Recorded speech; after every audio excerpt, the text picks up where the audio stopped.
Hello जी, सत श्री अकाल जी। मैं ਤੁਹਾਡੀ अपनी पम्मी जसल जी और मैं आपको सच्ची कहानी जो बीती है, जो मैंने अपनी आँखों से देखा है, मैं वो ही आपको बता रही हूँ। और एक नानी थी, बूढ़ी माता, उनके पास क्या एक दोती रहती थी। जब दोती रहती थी तो दोती उनका केयर करती थी। दोती जब केयर करती थी तो वो 1 साल से वो अच्छी रही। उसने सोचा कि मेरी जो दोती है, नानी ने सोचा कि मेरी जो दोती है ना बहुत अच्छी है, तो बहुत प्यार करती थी नानी। नानी को क्या मालूम है कि मेरी दोती का चक्कर चल जाएगा।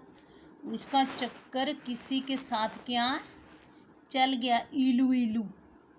जब ईलू ईलू चल गया, आपको भी मालूम है जो आज की करने वाले होते हैं वो तो क्या है, नए नए तरीके बताते हैं। तो नानी को क्या करती थी, जब शाम को दूध देती थी दोती, उसमें क्या नींद का गोली मिलाकर देती थी। दूध में क्या देती थी, गोली नींद की मिलाकर देती थी।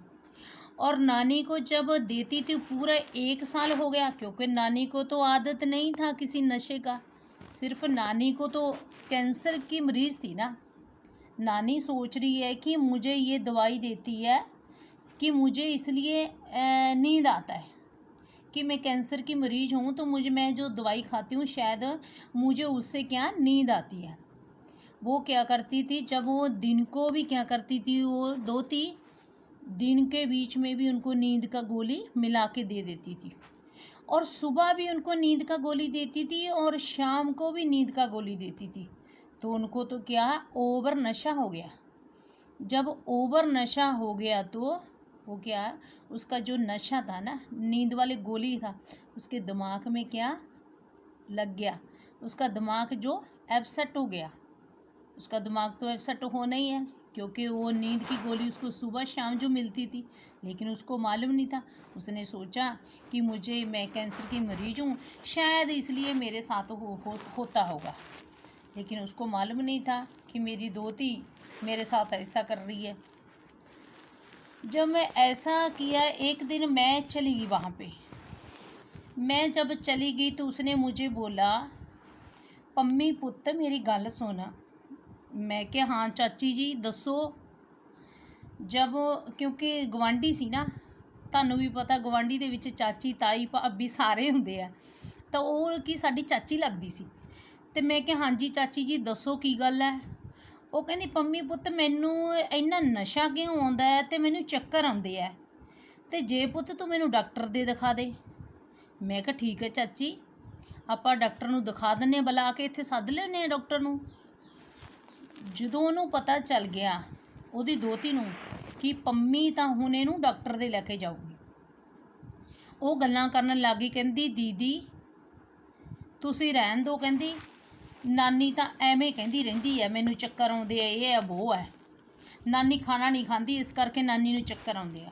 ਮੈਂ ਸੋਚਿਆ ਚਲੋ ਸ਼ਾਇਦ ਹੋ ਸਕਦਾ, ਕਿਉਂਕਿ ਸੰਭਾਲਦੀ ਤਾਂ ਇਹੀ ਹੈ। ਬਾਅਦ ਵਿੱਚ ਕੀ ਹੋਇਆ, ਇੱਕ ਦਿਨ ਨਾਨੀ ਨੇ ਆਪਣੀ ਦੋਤੀ ਨੂੰ ਉਹ ਲੜਕੇ ਦੇ ਨਾਲ ਉੱਪਰੋਂ ਦੇਖ ਲਿਆ, ਕਿਉਂਕਿ ਉਹਨੇ ਕੀ ਕੀਤਾ, ਉਸ ਦਿਨ ਦੁੱਧ ਨਹੀਂ ਪੀਤਾ। ਦੁੱਧ ਕੀ ਕੀਤਾ, ਉਸਨੇ ਡੋਲ ਦਿੱਤਾ। ਜਦ ਡੋਲ ਦਿੱਤਾ, ਉਹਦੀ ਦੋਤੀ ਬੋਲਦੀ ਹੈ, ਨਾਨੀ ਦੁੱਧ ਪੀ ਲਿਆ। ਕਹਿੰਦੀ ਹਾਂ ਪੁੱਤ ਮੈਂ ਦੁੱਧ ਤਾਂ ਪੀ ਲਿਆ। ਦੁੱਧ ਉਹਨੇ ਡੋਲਤਾ। ਜਦੋਂ ਡੋਲਤਾ ਤਾਂ ਨਾਨੀ ਨੂੰ ਕਿੱਥੇ ਨਸ਼ਾ ਚੜ੍ਹਨਾ ਸੀ। ਨਾਨੀ ਨੇ ਵੀ ਸੋਚਿਆ ਵੀ ਜਿਹੜੇ ਮੈਨੂੰ ਇੰਨੇ ਚੱਕਰ ਆਉਂਦੇ ਆ ਵੀ ਸ਼ਾਇਦ ਕੁਛ ਮੈਨੂੰ ਪਾ ਕੇ ਦਿੰਦੀ ਹੋਊਗੀ। ਉਸਨੇ ਕੀਤਾ, ਦੁੱਧ ਤਾਂ ਡੋਲ ਦਿੱਤਾ। ਉਹਦਾ ਤਾਂ ਨਸ਼ਾ ਉਹਨੂੰ ਚੜ੍ਹਿਆ ਨਹੀਂ, ਕਿਉਂਕਿ ਜੇ ਦੁੱਧ ਪੀਤਾ ਹੁੰਦਾ ਤਾਂ ਨਸ਼ਾ ਚੜ੍ਹਦਾ। ਉਸਨੇ ਕੀ ਕੀਤਾ, ਆਪਣੀ ਦੋਤੀ ਨੂੰ ਉਸ ਲੜਕੇ ਦੇ ਨਾਲ ਪਕੜ ਲਿਆ, ਉੱਤੋਂ ਦੇਖ ਲਿਆ। ਜਦੋਂ ਉੱਤੋਂ ਦੇਖ ਲਿਆ, ਉਸਨੇ ਕੀ ਕੀਤਾ, ਆਪਣੇ ਦਿਮਾਗ 'ਚ ਉਸਨੇ ਗੱਲ ਰੱਖੀ ਵੀ ਜੇ ਮੈਂ ਬਾਹਰ ਦੱਸੂਗੀ ਤਾਂ ਮੇਰੀ ਦੋਤੀ ਦੀ ਬਦਨਾਮੀ ਹੈ, ਜੇ ਮੈਂ ਕਿਸੇ ਨੂੰ ਹੋਰ ਦੱਸੂਗੀ, ਜੇ ਮੈਂ ਪੰਮੀ ਨੂੰ ਦੱਸੂਗੀ ਤਾਂ ਵੀ ਬਦਨਾਮੀ ਹੈ, ਤੇ ਜੇ ਮੈਂ ਕਿਸੇ ਹੋਰ ਨੂੰ ਦੱਸੂ ਤਾਂ ਮੇਰੀ ਵੀ ਬਦਨਾਮੀ ਹੈ, ਕਹਿਣਗੇ ਫਲਾਣੇ ਦੀ ਦੋਹਤੀ। ਤਾਂ ਉਹ ਆਪਣੇ ਆਪ ਜਾਨੀ ਕਿ ਉਸਨੇ ਕੀ ਕੀਤਾ, ਇੱਕ ਆਪਦੀ ਦੋਹਤੀ ਨੂੰ ਹੋਰ ਬੁਲਾ ਲਿਆ। ਦੋ ਦੋਹਤੀਆਂ ਹੋ ਗਈਆਂ, ਦੋ ਦੋਹਤੀਆਂ ਨੂੰ ਬੁਲਾ ਲਿਆ। ਅੱਛਾ, ਜਿਹੜੀ ਦਾ ਪਹਿਲਾ ਨੰਬਰ ਜਿਹੜੀ ਵੱਡੀ ਸੀ, ਵੱਡੀ ਦਾ ਵੀ ਚੱਕਰ ਚੱਲਦਾ ਸੀ ਕਿਸੇ ਮੁੰਡੇ ਨਾਲ, ਤੇ ਛੋਟੀ ਦਾ ਵੀ ਚੱਕਰ ਗਿਆ ਵੱਡੀ ਨੇ ਚਲਾਤਾ ਕਿਸੇ ਹੋਰ ਮੁੰਡੇ ਨਾਲ। ਅੱਛਾ, ਆਪਸ ਵਿੱਚ ਦੋਨੇ ਭੈਣਾਂ ਹੋ ਗਈਆਂ। ਜਦੋਂ ਦੋਨੇ ਭੈਣਾਂ ਹੋ ਗਈਆਂ ਤਾਂ ਰਾਤ ਨੂੰ ਕੀ ਕਰਦੀਆਂ ਸੀ ਨਾ, ਦੋਨੇ ਸੱਦ ਲੈਂਦੀਆਂ ਸੀਗੀਆਂ ਰਾਤ ਨੂੰ ਮੁੰਡਿਆਂ ਨੂੰ, ਰਾਤ ਨੂੰ ਵੀ ਸੱਦ ਲਿਆ। ਜਦੋਂ ਭਾਈ 3 ਭੈਣਾਂ ਸੀ, 2 ਨੂੰ ਸੱਦ ਲਿਆ, ਤੀਜੀ ਨੂੰ ਵੀ ਸੱਦ ਲਿਆ ਉਹਨਾਂ ਨੇ, ਤੀਜੀ ਵੀ ਫਸ ਗਈ ਇਹ ਚੱਕਰਾਂ 'ਚ। ਤਿੰਨੇ ਭੈਣਾਂ ਨੇ 3 ਦੋਹਤੀਆਂ ਰੱਖੀਆਂ ਸੀ, ਇਕੱਲੀ ਨਾਨੀ ਸੀ। ਜਦੋਂ ਨਾਨੀ ਰੱਖੀ ਸੀ, ਸਿਰਫ ਉਹ ਕੈਂਸਰ ਦੀ ਮਰੀਜ਼ ਸੀ, ਉਹਨੇ ਆਪਣੀ ਸੰਭਾਈ ਵਾਸਤੇ ਰੱਖੀ ਸੀ। ਇੱਕ ਉਹਨਾਂ ਦੀ ਪਹਿਲਾਂ ਵੀ ਦੋਹਤੀ ਰਹਿੰਦੀ ਹੁੰਦੀ ਸੀ, ਉਹ ਜਾਨੀ ਕਿ ਉਹਨਾਂ ਦੀ ਦੋਹਤੀ ਉਹ 15 ਸਾਲ ਰਹਿ ਕੇ ਗਈ ਹੈ ਉੱਥੇ। ਉਹ ਬਹੁਤ ਹੀ ਅੱਛੀ ਲੜਕੀ ਸੀ, ਬਹੁਤ ਹੀ ਨੇਕ ਲੜਕੀ ਸੀ, ਉਹ ਬਹੁਤ ਹੀ ਅੱਛੀ ਸੀ। ਜਾਨੀ ਕਿ ਉਹਦੀ ਜਿੰਨੀ ਵੀ ਪ੍ਰਸ਼ੰਸਾ ਕੀਤੀ ਜਾਵੇ ਨਾ, ਉਸ ਲੜਕੀ ਦੀ ਥੋੜ੍ਹੀ ਹੈ। ਤੇ ਪਰ ਉਸਨੇ ਸੋਚਿਆ ਨਾ ਕਿ ਮੇਰੀ ਜਦੋਂ ਵੱਡੀ ਕੁੜੀ ਦੀ ਦੋਹਤੀ ਹੈ ਉਹ ਵੀ ਇੰਨੀ ਚੰਗੀ ਸੀ, ਤੇ ਵਿਚਾਰੀ ਨਾਨੀ ਨੇ ਕੀ ਕੀਤਾ, ਛੋਟੀ ਵਾਲੀ ਦੀਆਂ ਦਰਸ਼ਨਾਂ ਦੀਆਂ ਕੁੜੀਆਂ ਨੂੰ ਬੁਲਾ ਲਿਆ। ਪਹਿਲਾਂ ਇੱਕ ਨੂੰ ਬੁਲਾਇਆ ਸੀ, ਦੂਜੀ ਆ ਗਈ, ਦੂਜੀ ਨੂੰ ਤੀਜੀ, ਕਿਉਂਕਿ ਤਿੰਨਾਂ ਦਾ ਚੱਕਰ ਚੱਲ ਪਿਆ ਅੱਡੋ ਅੱਡ। ਚੱਕਰ ਤਾਂ ਚੱਲਣਾ ਹੀ ਸੀਗਾ, ਕਿਉਂਕਿ ਜਦੋਂ ਉਹਨਾਂ ਦਾ ਚੱਕਰ ਚੱਲ ਗਿਆ ਤੇ ਨਾਨੀ ਦੀ ਕੀ ਓਵਰਡੋਸ ਵੱਧ ਗਈ। ਜਦੋਂ ਵੱਧ ਗਈ ਤੇ ਨਾਨੀ ਨੇ ਕੀ ਦੇਖਿਆ ਕਿ ਉਹਨਾਂ ਨੂੰ ਤਿੰਨਾਂ ਨੂੰ ਨੰਗੀਆਂ ਨੂੰ ਦੇਖ ਲਿਆ। ਜਦੋਂ ਨੰਗੀਆਂ ਨੂੰ ਦੇਖਿਆ, ਨਾਨੀ ਦੇ ਦਿਮਾਗ ਦੇ ਵਿੱਚ ਨਾ ਉਹ ਗੱਲ ਕੀ ਹੈ, ਘਰ ਕਰ ਗਈ।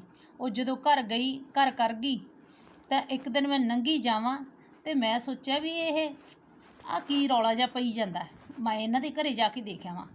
ਜਦੋਂ ਮੈਂ ਉਹਨਾਂ ਦੇ ਘਰੇ ਗਈ ਤੇ ਨਾਨੀ ਕੀ ਕਰਦੀ ਸੀ, ਕੱਪੜੇ ਉਤਾਰ ਦਿੰਦੀ ਸੀ ਆਪਣੇ।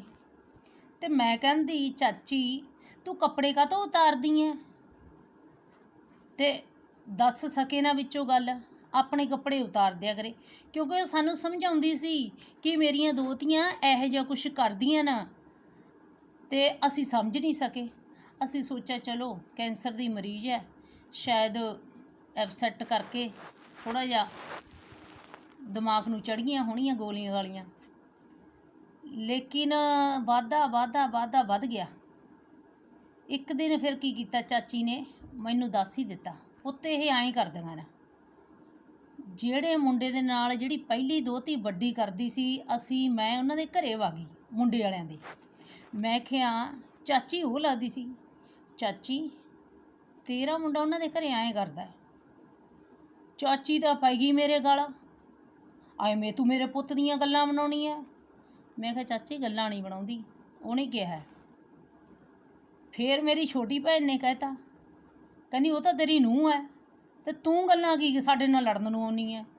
ਮੇਰੀ ਭੈਣ ਨੇ ਕੀ ਅਸਲੀ ਗੱਲ ਕਹਿਤੀ, ਉਹ ਫੇਰ ਭਾਂਬੜ ਬਣ ਗਈ ਵੀ ਤੂੰ ਮੈਨੂੰ ਕਹਿਣੀ ਹੈ ਵੀ ਤੇਰੀ ਨੂੰਹ, ਇਹ ਤਾਂ ਦੋਹਤੀ ਇੱਥੋਂ ਦੀ, ਮੈਂ ਇਹਨੂੰ ਨੂੰਹ ਕਿਵੇਂ ਬਣਾਵਾਂ। ਉਹ ਮੰਨੀ ਨਹੀਂ। ਮੰਨਣਾ ਕਿੱਥੇ ਸੀ, ਜਦੋਂ ਗਲਤ ਕੰਮ ਕਰਨੇ ਸੀ ਤੇ ਉਹ ਵੱਡੀ ਦੋਹਤੀ ਕੀ ਪ੍ਰੈਗਨੈਂਟ ਹੋ ਗਈ।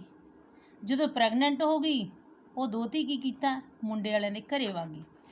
ਜਦੋਂ ਮੁੰਡੇ ਵਾਲਿਆਂ ਦੇ ਘਰੇ ਵਗ ਗਈ, ਕਹਿੰਦੀ ਮੈਂ ਤਾਂ ਕਿ ਤੇਰੇ ਮੁੰਡੇ ਦੀ ਮਾਂ ਬਣਨ ਵਾਲੀ ਹੈ। ਅੱਛਾ ਭਾਈ, ਉਹ ਦੋਨੋਂ ਕੀ ਹੈ, ਘਰੋਂ ਭੱਜ ਗਏ ਜਦੋਂ ਰੌਲਾ ਪੈ ਗਿਆ। ਜਦੋਂ ਘਰੋਂ ਭੱਜ ਗਏ, ਦੂਜਾ ਵੀ ਭੱਜ ਗਿਆ, ਤੀਜਾ ਵੀ ਭੱਜ ਗਿਆ। ਚੰਗੇ ਘਰਾਂ ਦੀਆਂ ਤਿੰਨੇ ਲੜਕੀਆਂ, ਵੱਡੀ ਕੁੜੀ ਵੀ ਇੰਨੀ ਪੜ੍ਹੀ, ਦੂਜੇ ਨੰਬਰ ਵਾਲੀ ਵੀ ਕਾਫੀ ਪੜ੍ਹੀ, ਤੀਜੇ ਨੰਬਰ ਵਾਲੀ ਵੀ BA ਕੀਤੀ ਹੋਈ, ਤਿੰਨੇ ਪੜ੍ਹੀਆਂ ਲਿਖੀਆਂ। ਜਿਹੜੀ ਵੱਡੀ ਸੀ ਉਹ ਤਾਂ ਪੰਡਤਾਂ ਦੇ ਮੁੰਡੇ ਨਾਲ ਨਿਕਲ ਗਈ ਕੀ 2 ਸਾਲ ਰਹੀ ਉਹਦੇ ਨਾਲ, ਤੇ ਜਿਹਦੇ ਨਾਲ ਨਿਕਲੀ ਸੀ ਉਹ 2 ਸਾਲ ਹੀ ਹੋਏ ਸੀ ਜ਼ਿੰਦਗੀ ਬਤੀਤ ਕਰਦੀ ਨੂੰ, ਤੇ 2 ਬੱਚੇ ਨੇ ਉਹਦੇ, ਮੁੰਡਾ ਕੁੜੀ। ਤੇ ਉਹਦੇ ਘਰ ਵਾਲਾ ਕੀ ਹੈ, ਹਾਰਟ ਅਟੈਕ ਨਾਲ ਮਰ ਗਿਆ। ਮਰਨਾ ਹੀ ਸੀ, ਕਿੱਥੇ ਤਾਂ ਉਹ ਉਹਨਾਂ ਦੀ ਦੋਹਤੀ ਤੇ ਕਿੱਥੇ ਉਹਨਾਂ ਦੀ ਨੂੰਹ, ਫਰਕ ਨਹੀਂ ਪੈਂਦਾ। ਜਿਹੜੀ ਨੂੰਹ ਹੁੰਦੀ ਆ ਉਹ ਤੋਂ ਆਪਾਂ ਪੈਰੀ ਹੱਥ ਲਵਾਵਾਂਗੇ, ਦੋਹਤੀ ਤੋਂ ਕਦੀ ਆਪਾਂ ਆਪਦੇ ਪੈਰੀ ਹੱਥ ਲਵਾ ਸਕਦੇ ਹਾਂ, ਨਹੀਂ ਲਵਾ ਸਕਦੇ। ਪਰ ਉਹ ਲਾਉਂਦੀ ਸੀ, ਫਿਰ ਉਹਨਾਂ ਨੂੰ ਸ਼ਿਫਟ ਕਰਨੀ ਪਈ। ਕਿਉਂਕਿ ਜਦੋਂ ਉਹਨਾਂ ਦੇ ਮੁੰਡੇ ਨਾਲ ਜੋ ਭੱਜ ਗਈ ਸੀ, ਸੈਫਟ ਤਾਂ ਆਪੀ ਕਰਨੀ ਵੀ ਜਦੋਂ ਥਾਣੇ ਪਹੁੰਚ ਗਏ ਕੇਸ। ਅੱਛਾ, ਦੂਜੇ ਨੰਬਰ ਵਾਲੀ ਨੇ ਬਾਜ਼ੀਗਰਾਂ ਦੇ ਮੁੰਡੇ ਦੇ ਨਾਲ ਭੱਜ ਕੇ ਵਿਆਹ ਕਰਵਾਇਆ। ਉਸ ਨੇ ਜਦੋਂ ਭੱਜ ਕੇ ਵਿਆਹ ਕਰਵਾਇਆ, ਸਾਲ ਉਹਨੂੰ ਨਹੀਂ ਹੋਇਆ, ਉਹਦੀ ਅੱਖ ਦੇ ਵਿੱਚ ਕੋਈ ਕਣ ਪੈ ਗਿਆ। ਉਹਦੀ ਕੀ ਜਿਹੜੀ ਅੱਖ ਹੈ ਨਾ ਇੱਕ, ਉਹ ਜਾਂਦੀ ਰਹੀ।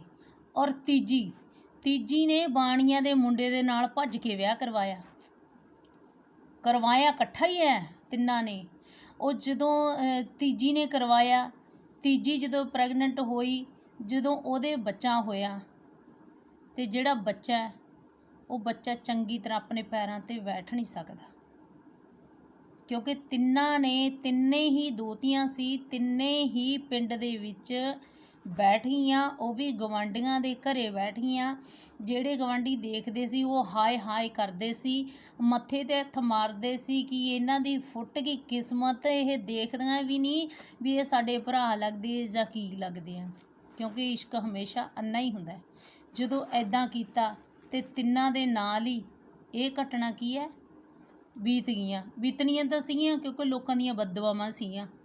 ਕਿਉਂਕਿ ਜੇ ਤਾਂ ਕਿਸੇ ਹੋਰ ਪਿੰਡ 'ਚ ਜਾ ਕੇ ਹੁੰਦੀਆਂ ਤਾਂ ਇਹ ਬਦਦੁਆਵਾਂ ਨਾ ਮਿਲਦੀਆਂ, ਕਿਉਂਕਿ ਗਵਾਂਢੀਆਂ ਦੇ ਮੁੰਡਿਆਂ ਨਾਲ ਹੀ ਜੋ ਭਰਜਾਈਆਂ ਲੱਗਦੀਆਂ ਸੀ, ਪਰ ਭਰਜਾਈਆਂ ਦੇ ਮੁੰਡਿਆਂ ਦੇ ਨਾਲ ਹੀ ਵਿਆਹ ਕੀਤਾ। ਕਹਿੰਦੇ ਜੈਸੀ ਕਰਨੀ ਵੈਸੀ ਭਰਨੀ। ਹੁਣ ਆਪਣੇ ਮੂੰਹੋਂ ਤਿੰਨੇ ਕਹਿੰਦੀਆਂ ਨਾ ਕਿ ਅਸੀਂ ਮਾਂ ਪਿਓ ਦੀ ਬਦਨਾਮੀ ਕਰਾਈ ਸੀ ਤੇ ਅੱਜ ਸਾਨੂੰ ਆਹ ਦੁੱਖ ਕੀ ਹੈ ਦੇਖਣਾ ਪਿਆ। ਇੱਕ ਤਾਂ ਸਿਰ ਤੋਂ ਰੰਡੀ ਹੋ ਗਈ, ਇੱਕ ਅੱਖ ਤੋਂ ਕਾਣੀ ਹੋ ਗਈ, ਤੇ ਇੱਕ ਉਹਦਾ ਬੱਚਾ ਜੋ ਚੰਗੀ ਤਰ੍ਹਾਂ ਪੈਰਾਂ 'ਤੇ ਲੱਤਾਂ 'ਤੇ ਬੈਠ ਨਹੀਂ ਸਕਦਾ। ਤਿੰਨਾਂ ਨੂੰ ਯਾਨੀ ਕਿ ਲੋਕਾਂ ਦੀਆਂ ਬਦਦੁਆਵਾਂ ਕੀ ਹੈ ਲੱਗ ਗਈਆਂ। ਇਸੇ ਕਰਕੇ ਇਸ਼ਕ ਕਰਨਾ ਥੋੜ੍ਹਾ ਜਿਹਾ ਜੋਸ਼ ਦੇ ਨਾਲ ਹੋਸ਼ ਵੀ ਜ਼ਰੂਰੀ ਹੈ ਕਿ ਅਸੀਂ ਕੀ ਕਰਦੇ ਪਏ ਹਾਂ। ਜੇ ਅਸੀਂ ਹੋਸ਼ ਕਰ ਲਿਆ ਤਾਂ ਸਾਡੀ ਜ਼ਿੰਦਗੀ ਸਫਲ ਹੈ। ਜੇ ਅਸੀਂ ਸਿਰਫ ਇਕੱਲਾ ਜੋਸ਼ ਹੀ ਦਿਖਾਈ ਗਏ ਤੇ ਤੁਹਾਨੂੰ ਪਤਾ ਅੱਗੇ ਕੀ ਹੈ, ਖੱਡਾਂ ਖਾਈ, ਉਹਦੇ ਵਿੱਚ ਕੀ ਕਰਾਂਗੇ, ਅਸੀਂ ਡਿੱਗ ਜਾਵਾਂਗੇ। ਸਤਿ ਸ਼੍ਰੀ ਅਕਾਲ ਜੀ। ਦੱਸਿਓ ਜੀ ਇਹ ਕਿੱਦਾਂ ਲੱਗਿਆ। ਇਹ ਅਸਲੀ ਕਹਾਣੀ ਹੈ ਜੀ, ਜਿਹੜੀ ਮੈਨੇ ਖੁਦ ਦੇਖੀ ਹੈ ਜੀ, ਔਰ ਜਿਹੜੀ ਮੈਂ ਆਪਣੀ ਅੱਖਾਂ ਦੇ ਨਾਲ ਉਹਨਾਂ ਦੇ ਨਾਲ ਸਾਰਾ ਕੁਛ ਹੁੰਦੇ ਦੇਖਿਆ। ਲੇਕਿਨ ਦੁੱਖ ਤਾਂ ਬਹੁਤ ਆਉਂਦਾ ਕਿ ਵੀ ਇੰਨਾ ਚੱਲ ਨਹੀਂ ਵੀ ਹੋਣਾ ਚਾਹੀਦਾ ਸੀ ਜਦੋਂ ਇਹਨਾਂ ਨੇ ਕਰ ਹੀ ਲਿਆ ਸੀ। ਪਰ ਉਹੀ ਹੈ ਨਾ, ਰੱਬ ਵੀ ਕਿਸੇ ਦਾ ਪੱਖਪਾਤ ਨਹੀਂ ਕਰਦਾ। ਕਿਸੇ ਦੀ ਤਾਂ ਬਦਦੁਆ, ਸ਼ਾਇਦ ਜਿਹੜੀ ਨਾਨੀ ਉਹਦੀ ਜਿਹੜੀ ਮਰ ਗਈ, ਨਾਨੀ ਤਾਂ ਮਰ ਗਈ ਵਿਚਾਰੀ ਉਹਨਾਂ ਦੇ ਦੁੱਖ ਨੂੰ ਦੇਖ ਕੇ, ਕਿਉਂਕਿ ਜਦੋਂ ਤਿੰਨੇ ਭੱਜ ਗਈਆਂ ਸੀ ਉਦੋਂ ਬਾਅਦ ਤਾਂ ਨਾਨੀ ਵੀ ਮਰ ਗਈ। ਨਾਨੀ ਨੇ ਮਰਨਾ ਹੀ ਸੀਗਾ, ਕਿਉਂਕਿ ਨਸ਼ਾ ਇੰਨਾ ਓਵਰਡੋਸ ਹੋ ਗਿਆ ਸੀ। ਇੱਕ ਕੈਂਸਰ ਦੀ ਮਰੀਜ਼ ਸੀ, ਉੱਤੋਂ ਉਹਨਾਂ ਦਾ ਨਗੇਜ ਦੇਖਦੀ ਸੀਗੀ, ਤਾਂ ਨਾਨੀ ਬਸ ਉਹ ਮਰ ਗਈ ਹਾਰਟ ਅਟੈਕ ਦੇ ਨਾਲ, ਕਿਉਂਕਿ ਉਹਦੀਆਂ ਬਦਦੁਆਵਾਂ ਉਹਨਾਂ ਦੀਆਂ ਦੋਹਤੀਆਂ ਨੂੰ ਲੱਗੀਆਂ, ਉਹਨਾਂ ਦੇ ਪਿੰਡ ਦੀਆਂ ਉਹਨਾਂ ਦੀਆਂ ਦੋਹਤੀਆਂ ਨੂੰ ਲੱਗੀਆਂ। ਜਦੋਂ ਬਦਦੁਆਵਾਂ ਕੋਈ ਦਿੰਦਾ, ਬਜ਼ੁਰਗ ਜਾਂ ਕੋਈ ਵੀ, ਤੇ ਉਹ ਬਦਦੁਆਵਾਂ ਵਿਅਰਥ ਨਹੀਂ ਜਾਂਦੀਆਂ, ਉਹ ਲੱਗਦੀਆਂ ਜ਼ਰੂਰ ਹੈ। ਧੰਨਵਾਦ ਜੀ। ਮਾफ़ ਕਰਨਾ ਜੇ ਕੋਈ ਮੈਂ ਗਲਤ ਬੋਲਿਆ ਗਿਆ ਜੀ।